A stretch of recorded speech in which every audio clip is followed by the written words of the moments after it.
Messianic Hanukkah. Today is the 6th day of Hanukkah. Happy Hanukkah.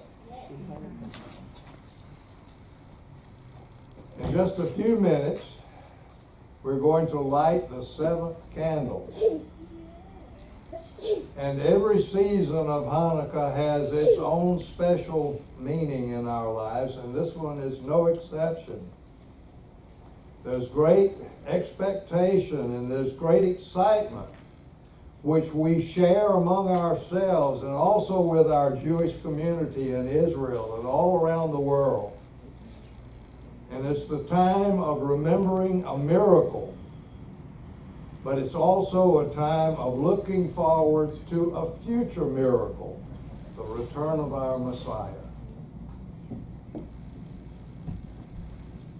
Remembering the Maccabees' miraculous victory over the Syrians causes me to think of many ways that Adonai has shown his love and commitment to the children of Israel all through the years. To begin with, his choice of Abraham and his descendants gives hope to every person who believes Adonai and who trusts in him. We who have faith, we who have trust in his word and the faithfulness which it requires, are nearing the end of a journey of thousands of years. So today, almost tonight, let's take a journey together and look at some of the events which inspire our faith and also our hope.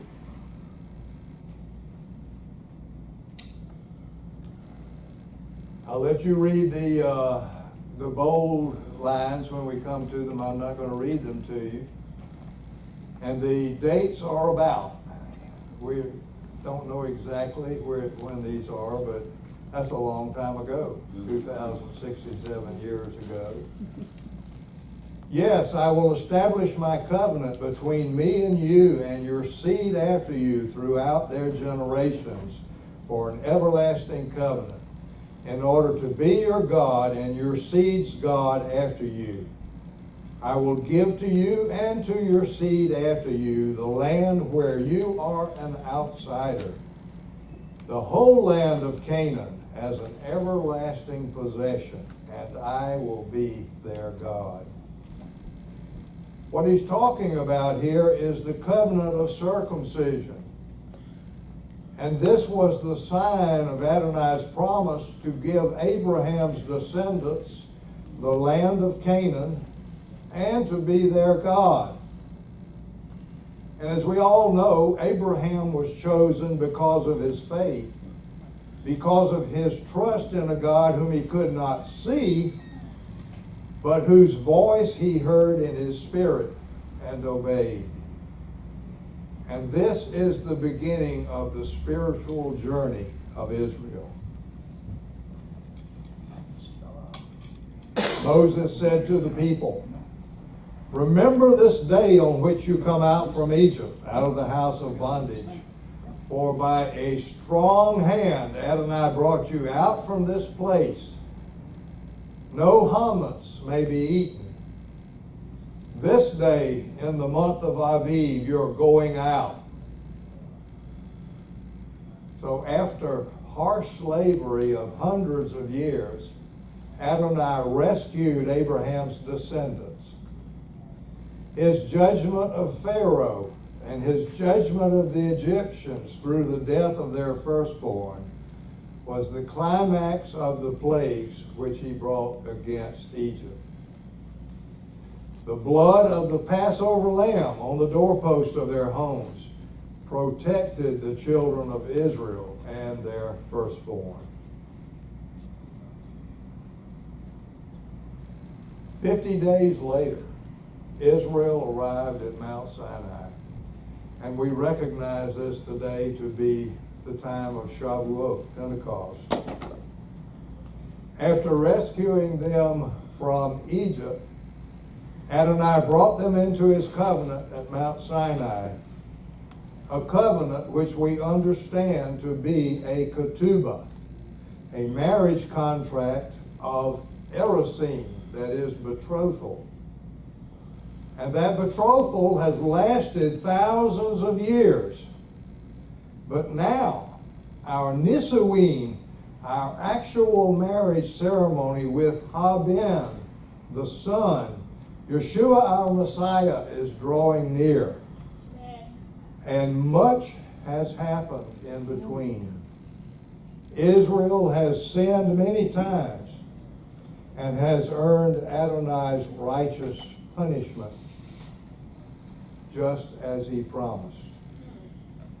But even though Adonai has been angry with Israel, he has never rejected them. Many years later, Adonai made a covenant with King David, and he promised him that he would always have a descendant on the throne of Israel. And this is the promise of Yeshua's kingdom. I'm not going to read all of that to you. Just look at the underlined parts. What we see is what is called the Davidic covenant. After David came his son Solomon. And during Solomon's reign, Israel was at its greatest in terms of national prestige and expanse of territory which was governed. Actually, it went all the way across the Euphrates River at that time. But because of Solomon's sin, we think of Solomon as being pretty righteous. He was wise, but he was not wise enough not to be drawn into sin by many foreign wives who worshiped other gods. But because of Solomon's sin and the people's sin, Israel's prestige has only gone down since then, including being ruled over by a number of other nations. Adonai told Israel that this would happen even before they entered in and captured the land of Canaan. And this continuation of their sin eventually caused the northern kingdom of Israel to be defeated and taken into captivity by Assyria. The southern kingdom of Judah continued to exist for about another 100 years, but declined in morality until Adonai also judged them, and they were defeated by Babylon. And Zedekiah, the last Davidic king, was taken into captivity.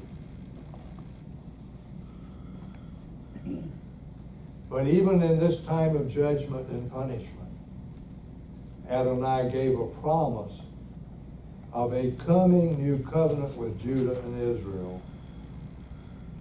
Behold, days are coming, it is a declaration of Adonai, when I will make a new covenant with the house of Israel and with the house of Judah. But this is the covenant I will make with the house of Israel after those days. It is a declaration of Adonai. I will put my Torah within them. Yes, I will write it on their heart. I will be their God, and they will be my people. Replacement theology, which we see a lot of today, is one of the greatest heresies of modern Christianity. And it teaches that God rejected Israel because of their sins and replaced her with the church. Well, we don't believe that. And this claim is refuted by Adonai the very next 3 verses after he gave the new covenant. I'm not going to read that either. I'm just going to summarize it for you a little bit. But if you happen to get the written form of this later on, you can read through these. But what we can say is, because the sun, moon, and stars have not disappeared, and no one has yet measured the heavens, is proof enough that Adonai has not rejected Israel. Amen. And though he was frequently angry with Israel because of her continued sins, Adonai never abandoned his chosen. For Adonai has called you back like a wife, deserted and grieved in spirit, like a wife of one's youth that is rejected, says your God. For a brief moment I deserted you, but I will regather you with great compassion. In a surge of anger I hid my face from you for a moment, but with everlasting kindness I will have compassion on you, says Adonai your Redeemer. For this is like the waters of Noah to me. For as I swore that the waters of Noah should no longer cover the earth, so I have sworn that I will not be angry with you, nor will I rebuke you. Though the mountains depart and the hills be shaken, my love will not depart from you, nor will my covenant of peace be shaken, says Adonai, who has compassion on you. Amen. Praise the Lord. Amen.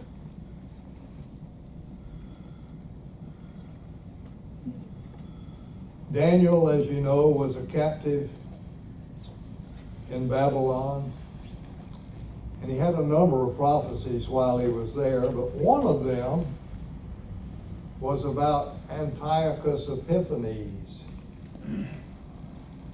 And this is what he said: at the appointed time he will invade the south again, only this time the outcome will not be as before. The ships of Kittim will come against him, and he will lose heart. Then he will turn back and vent his rage against the Holy Covenant. When he returns, he will favor those who forsake the Holy Covenant. His forces will rise up and profane the fortified temple. They will stop the daily offering and set up the abomination of desolation. And that's what Hanukkah is about. This desecration of the Holy Temple by the Syrian army that was prophesied here by Daniel would not come to pass for another 372 years. Some 60 or more years after Judah returned from Babylonian captivity, there was another threat against the Jews. It happened in Persia, and if it had been successful, it would have destroyed the whole nation of Israel. The threat came from the Amalekites, the ancient enemies of Israel. And Adonai sent Mordecai and his niece Esther as Meshakim, that is, anointed ones, messiahs, to rescue the Jewish people. The evil Haman, who planned to kill all the Jews, was a descendant of the Amalekite king Agag, a king whom King Saul of Israel failed to put to death according to Adonai's order more than 500 years earlier. You can see how your little mistakes can come back to cause problems.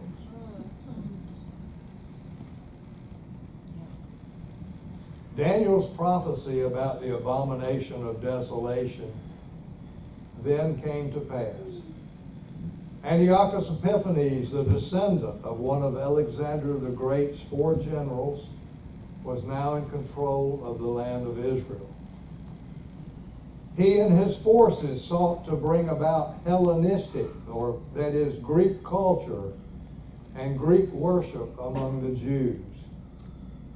He banned circumcision, and he banned everything that had to do with worshiping the God of Israel, and he instituted in its place the worship of Zeus. He desecrated the temple by stopping temple worship. We saw that Daniel prophesied that. And also by offering pagan sacrifices on its altar. The evil, this is my opinion, this is the way I look at it, and it may or may not be right, but I believe that the evil spirit behind the pagan Syrians was the abomination of desolation. If you look at the word abomination, shikutz in Hebrew, it is a detested thing. Abomination is a detested thing. And in this case of desolation, it makes desolate. So what we see here is a detestable spirit which inhabited the temple and made it desolate. That is uninhabitable for the Jews. And just as he had done some 300 years earlier in Persia, Adonai again raised up righteous ones to combat and overcome this evil.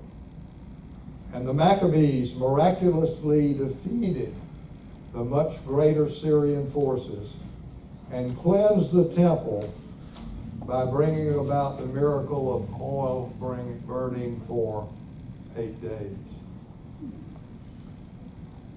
The events of Purim and the Amalekite threat and the events of Hanukkah and Antiochus' threat would have done away with Israel as a people had not Adonai intervened. His promise, which we saw a moment ago in Jeremiah 31, that Israel would never cease to be a nation before him, was upheld in both of these events.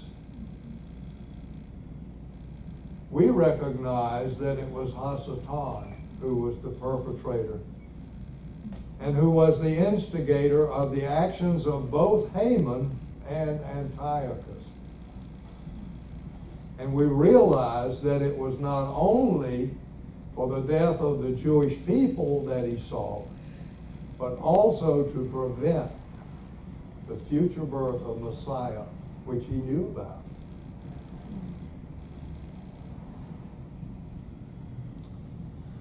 About 160 years after the Hanukkah miracle, the prophecies of Isaiah in Isaiah 7 and 9, I won't read them to you,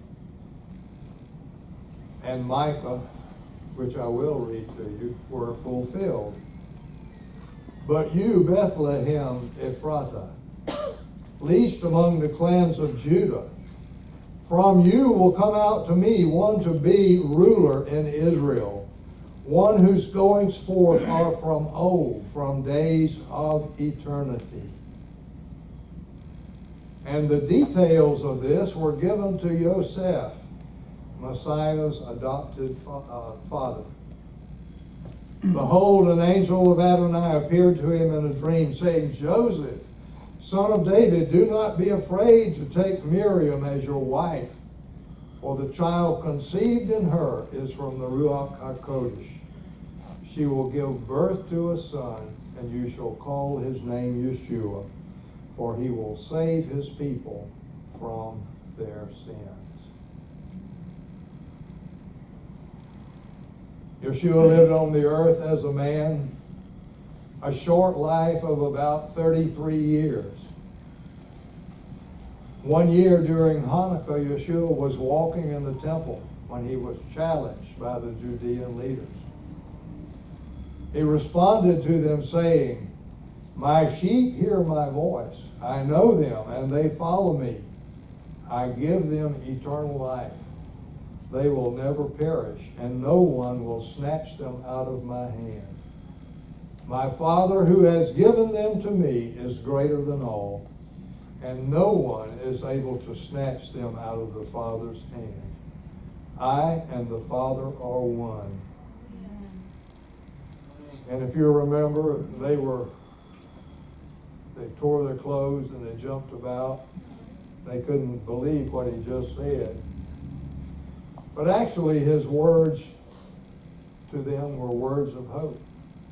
But they didn't receive them.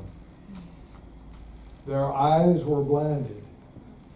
And they did not realize that he was the Son of Man, whom Daniel also saw in prophecy.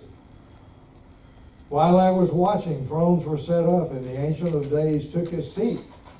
His garment was as white as snow, and the hair of his head like pure wool. His throne was ablaze with flames, its wheels are burning fire. A river of fire was flowing and coming out from before him. Thousands of thousands attended him, and 10,000s times 10,000 stood before him. The court was seated, and the books were opened. I was watching in the night visions. Behold, one like a son of man, coming with the clouds of heaven. He approached the Ancient of Days and was brought into his presence. Dominion, glory, and sovereignty were given to him, that all peoples, nations, and languages should serve him. His dominion is an everlasting dominion that will never pass away, and his kingdom is one that will never be destroyed.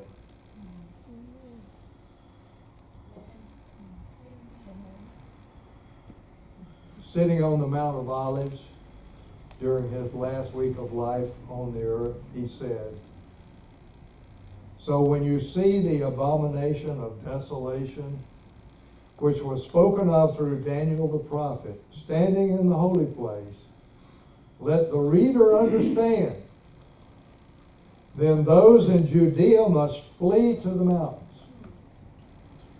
And I think we all understand that he was speaking about what would happen in 40 years when the pagan Roman army would desecrate and destroy the temple and again make it desolate for the Jews. And this was the same spirit from Hasatan as the abomination during the time of the Maccabees.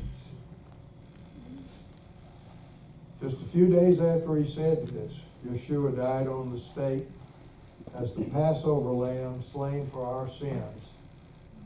He lay in the grave for 3 days and 3 nights and then rose from the dead. And his death redeemed us from our sinful life. You know that you were redeemed from the futile way of life handed down from your ancestors, not with perishable things such as silver and gold, but with precious blood like that of a lamb without spot or defect, the blood of Messiah. He was chosen before the foundation of the world, but was revealed in these last times for your sake. Through him you are believers in God, who raised him from the dead and gave him glory, so that your trust and hope are in God.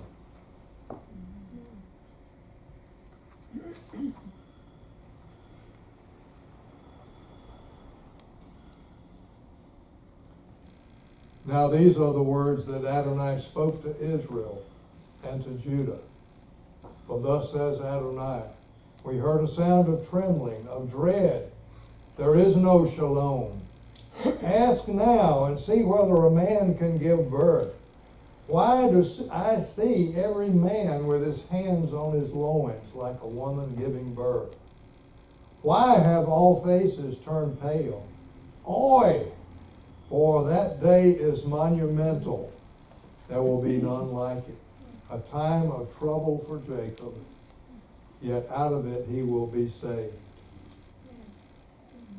This again is my opinion, and whether or not it's right, I can't say. Some people believe it and some don't. But I think that the time of trouble for Jacob was also instigated by Hasatan, who manipulated Adolf Hitler and his followers as he had done with Haman and Antiochus Epiphanes.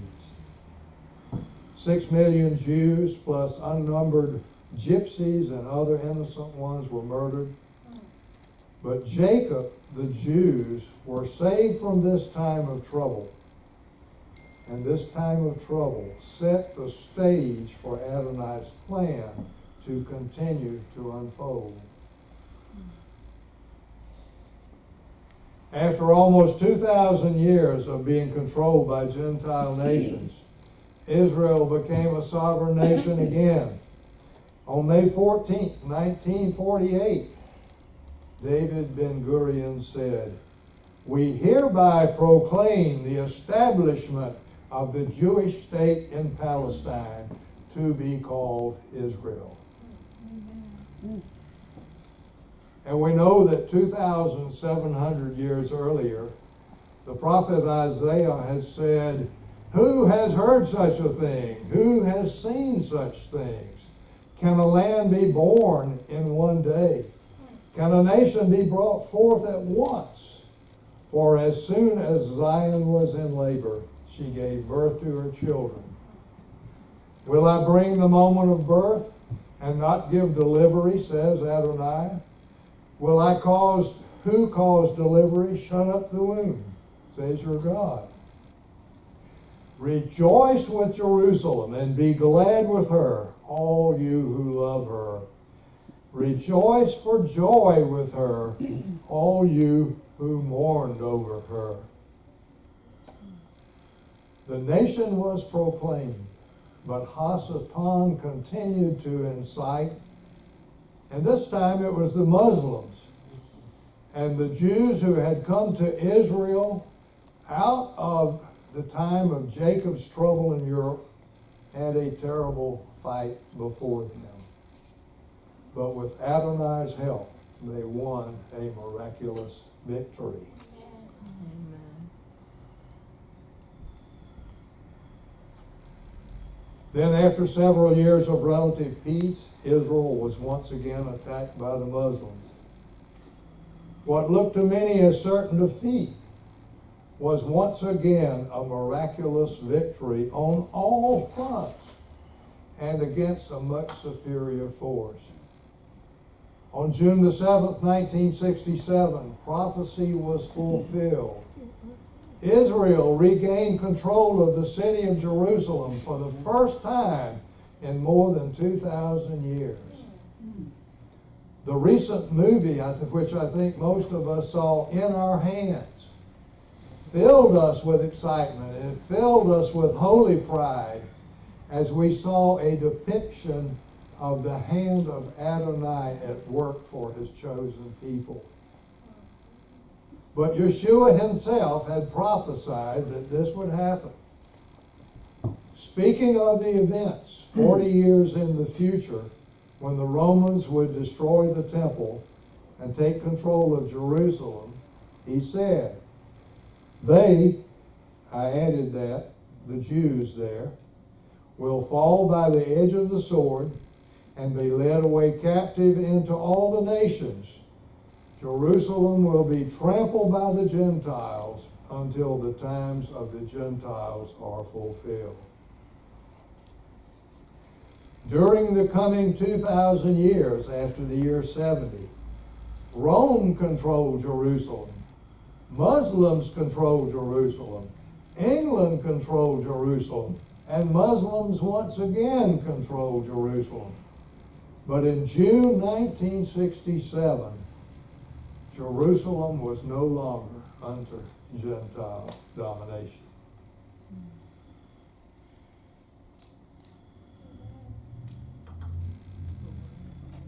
It depends on whom you ask. From all that I can determine, we are not waiting to be able to escape this earth to heaven before the Antichrist rises up. Dispensationalism, which teaches the rise of a man called the Antichrist, who rules the world and supposedly does many other evil things, is a false theology. Check out our earlier teachings on the subject, including what dispensationalism calls the 70th week of Daniel. The rolling forward of Daniel 9:27 is that week. Then he will make a firm covenant with many for 1 week. But in the middle of the week, he will put an end to sacrifice and offering. And on a wing of abominations will come one who destroys, until the decreed annihilation is poured out on the one who destroys. Well, rather than the he here being the Antichrist, he is in fact our Messiah, Yeshua himself, who cuts the covenant, the new covenant, and then in the middle of the last week of his earthly life, dies on the stake, thereby putting an end to atonement through animal sacrifice. And you can read all about it by yourself, and I continue to encourage everyone as good Talmudim, as good disciples of Yeshua, to download Dan Bruce's free ebook, which is entitled Daniel Unsealed. And you can get that at prophecysociety.org. I encourage you to do that. Some of you have done it. It's an eye-opening book, and I believe Dan Bruce is right on. Daniel 12:4 says, "But you, Daniel, close up the words and seal the book until the time of the end. Many will run back and forth, and knowledge will increase." The key to Daniel's prophecies being unsealed is what happened in Jerusalem on June 7th, 1967, the ending of the times of the Gentiles. And you can read about this in Bruce's book. This was the key which unlocked for him all of these other things which have not been understood for so many years. And so even looking at this, the fact that Daniel has been unsealed, and I believe it has, lets us know that we're definitely in the time of the end. Well, what else do we know? Several years ago, there was a big stir about a prophecy supposedly from an ancient rabbi in Germany named Judah ben Samuel. You remember that? Boiling it down very quickly, Rabbi Judah ben Samuel supposedly prophesied that the Ottoman Turks would control Jerusalem for 8 jubilees of 50 years each, a total of 400 years. The Ottoman Turks came into power over Jerusalem in 1517, and their rule ended in 1917. That's 400 years. It ended when the British forces under General Allenby captured Jerusalem. Incidentally, Allenby captured Jerusalem on the 24th of Kislev, the day before Hanukkah. But the significance of that date does not have to do with Hanukkah, but with what the prophet Haggai said in his chapter 2. That's your homework. Look that up and see how that fits in. Rabbi Samuel's prophecy continues by saying that Jerusalem will be a no man's land for 1 jubilee, and that's what happened. Jerusalem was under England for 50 years. They say it's a no man's law because under international law and the British mandate, it was considered to be that. According to the prophecy, at the end of that 50-year period, when the 9th Jubilee occurred, Jerusalem would come back into the possession of the Jews, which it did in 1967, 50 years later. And that, according to Rabbi Samuel, would signify the beginning of the Messianic end time. That's what this prophecy stated. So we don't know if this prophecy is true or not. It may be true. But no one has been able to find the source of this prophecy in any of Rabbi Judah's writings. There's an elderly man in Israel who has a large library of books who gave out this prophecy, and I don't know whether he has some dementia now or what, but he can't go back and find it in his books. But if it is true, then it goes along with the unsealing of the prophecies of Daniel in 1967 and places us not in the times of the Gentiles, but in the times of the Messiah, the Messianic age. Many theologians today identify the time of Yeshua's return as a Yovel, a Jubilee.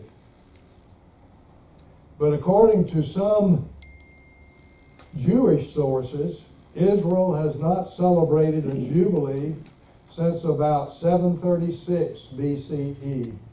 That is about 150 years before Judah went into Babylonian captivity. And this is based upon the need, according to Torah, for all 12 tribes to be in the land, and the northern kingdom had already been taken away.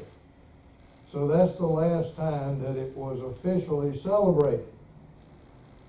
But recently, 2 years ago, in the year 5776, the group of rabbis in Jerusalem, calling themselves the Sanhedrin, initiated a Jubilee count.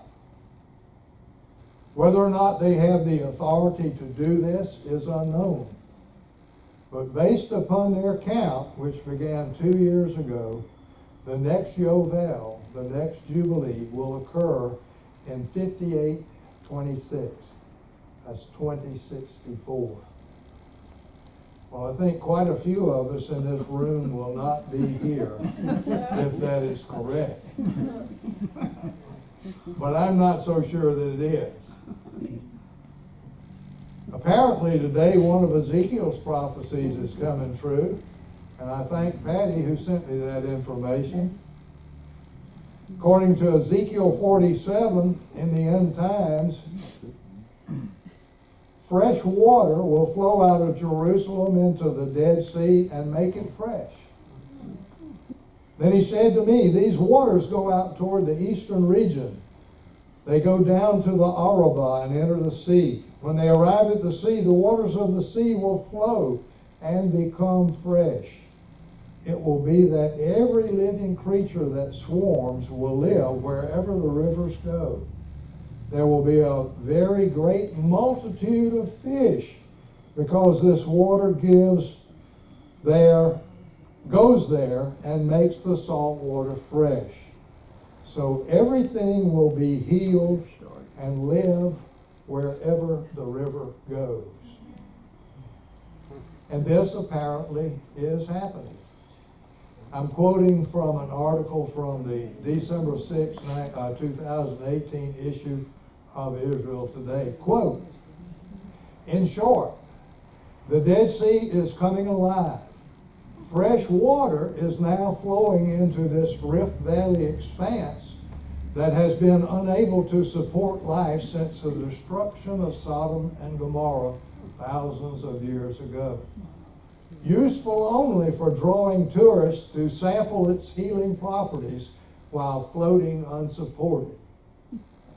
And freshwater fish have been seen swimming in the surrounding sinkholes that have opened up in recent years, as the sea, made up of 33% salt, has been receding, end quote.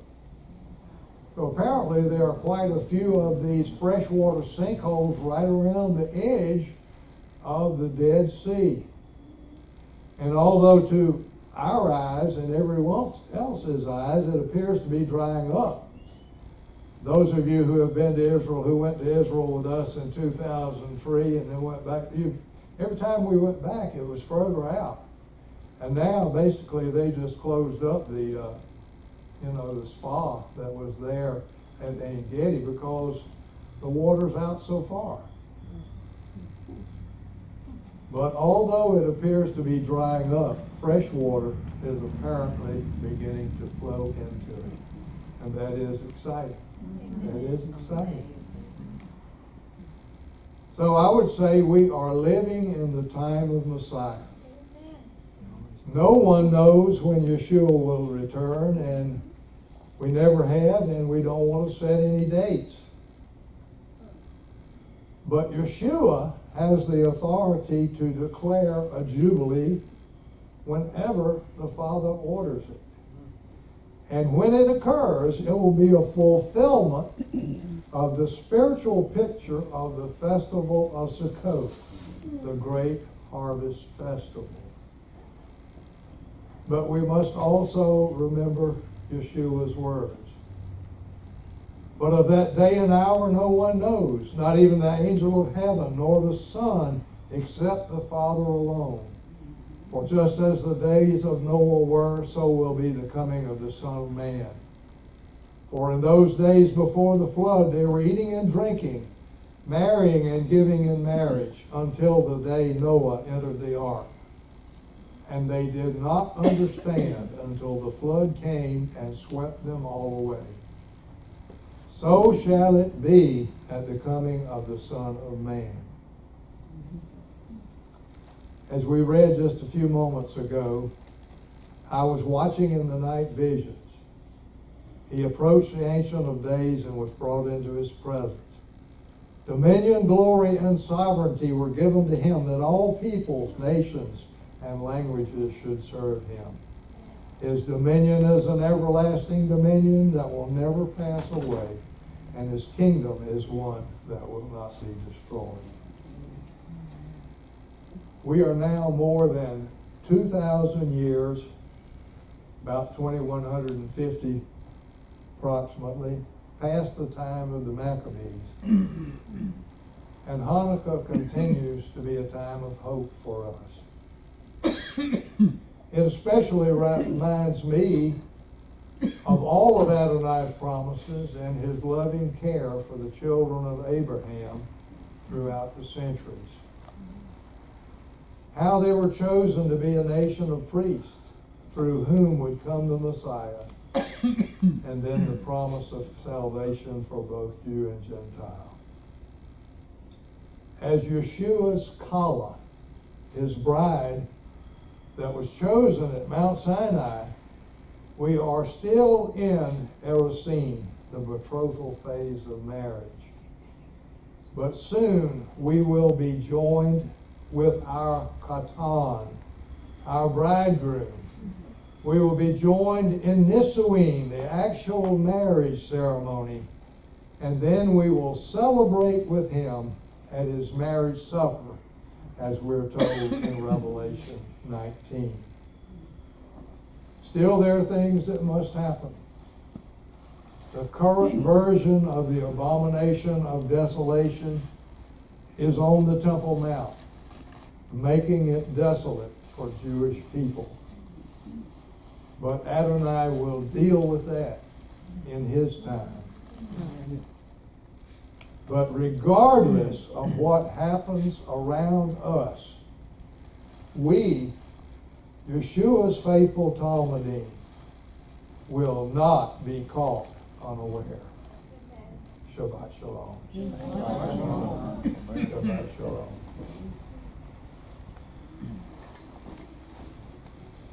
Would you stand and receive the Birkat HaKohanim?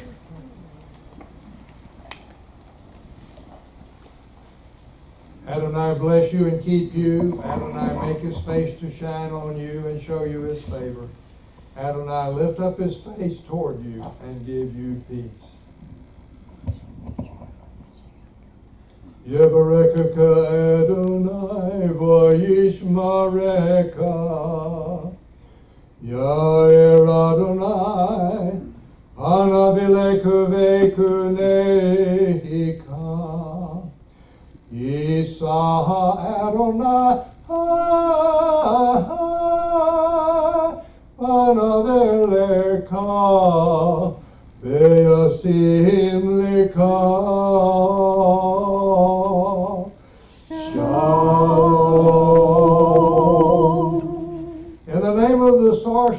the Prince of Peace, Yeshua, our Messiah. Amen. Amen. You may be seated. I